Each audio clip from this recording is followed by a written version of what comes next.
त्योहार आते हैं, कोई बात हुई, वो व्रत के खर्चे, ये त्योहार मनाते हैं दिवाली का, दीपावली, ये किस लिए मनाते हैं कि भगवान श्री राम सीता जी को लेकर घर लौटे थे। और फिर चलो पहले तो देसी घी के दीप जलाए जाते थे, हवन हो जाता था, वो भी बढ़िया बात थी, लेकिन एक दिन हवन कर देने से बात नहीं बनती। अपना रोज लगावे घी की दीप है, रोज हवन करे वो।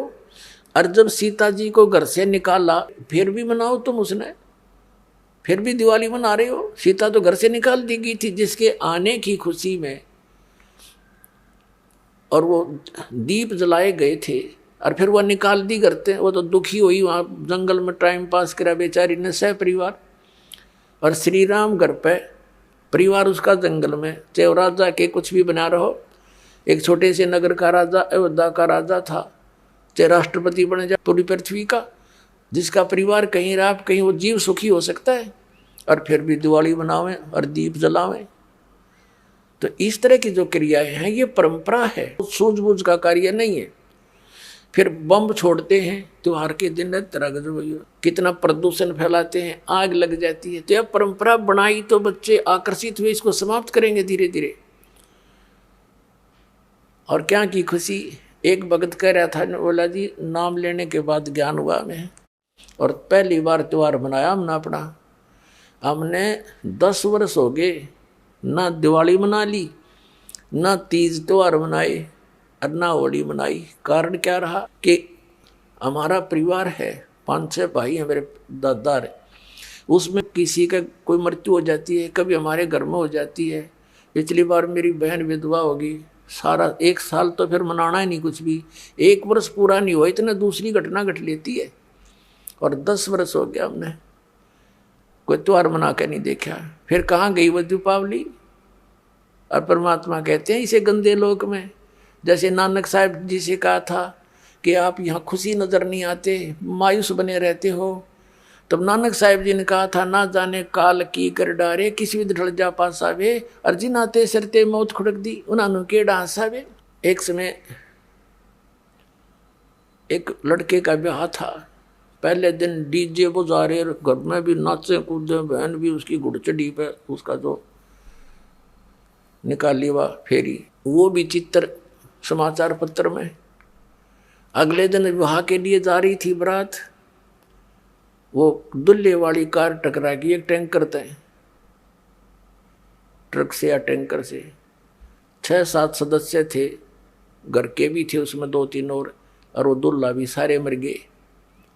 अब फिर टक्कर मार मार कर रो रहे हैं, बाल पाट रही हैं वो बहनें, पहले दिन जो डांस कर रही थी, नाचन कूदने फंड कर रही थी। तो परमात्मा कहते, ना जाने काल की कर डारे, किस भी ढल जा पासा वे, अर्जिन आते सरते मौत खुड़क दी। फिर क्या किया, हंसी यहाँ पर क्या डांस करें, टाइम पास करो, विवाह करो, बच्चों का संयोग जोड़ दो सिंपल वे से। ब्याह तो 2 बालका का होना है, बाकी तो फंड हो, कितने इकट्ठे कर लो चाहे ना कर लो। तो इस प्रकार हमने इस प्रत्येक परंपरा को रिड्यूस करना है। कहते हैं जगत का पेखना पेख्या, धनी का नाम ना लेखा। अब एक दूसरे के सिर पर धरे बैठे, उसने ऐसे कर दिया, उसने ऐसे कर दिया, किंतु जो करने वाले का तो जिक्र भी नहीं।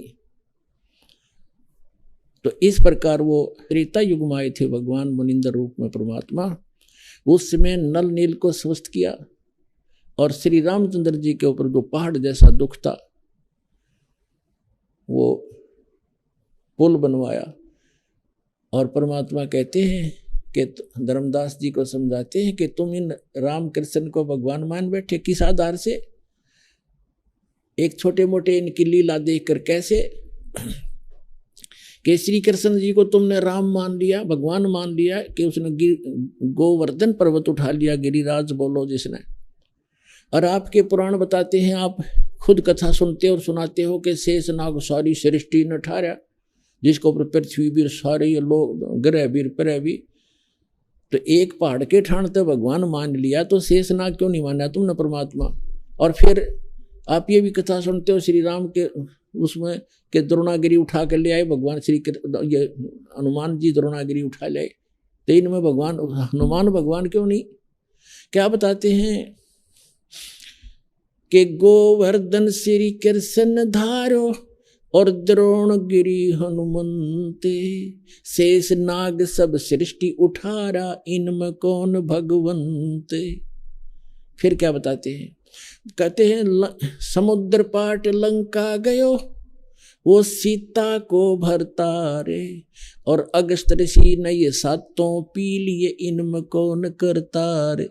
एक अगस्त ऋषि वे हैं जिनमें ऐसी सिद्धि थी कि उन्होंने एक घूंट में सातों समुद्रों को पी लिया था, खत्म खाली कर दिया था इसको, फिर प्रार्थना करी तो वापस उसको छोड़ा था।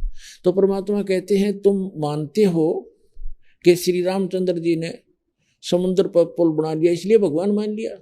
कहते अगस्त ऋषि ने सातों पी लिए थे, वो क्यों ना भगवान माना। फिर कहते काटे बंधन विपत में कठिन कियो संग्राम, चिन्हो रे नर प्राणिया ये गरुड़ बड़ो के राम। ओए होए, कहते तुम्हारा भगवान श्री रामचंद्र जिसको तुम भगवान मानते हो वो तो नागफास में आ गए थे सारी सेना सब समेत, और गरुड़ ने आकर तुम्हारे भगवान का बंधन काटा था श्री राम का। तो गरुड़ बड़ा हुआ तुम्हारा श्री राम बड़ा हुआ, कुछ तब बुद्धि तो काम ले लो। भजन करो उस रब को जो दाता है कुल सबका, भजन करो उस रब को जो दाता है कुल सबका।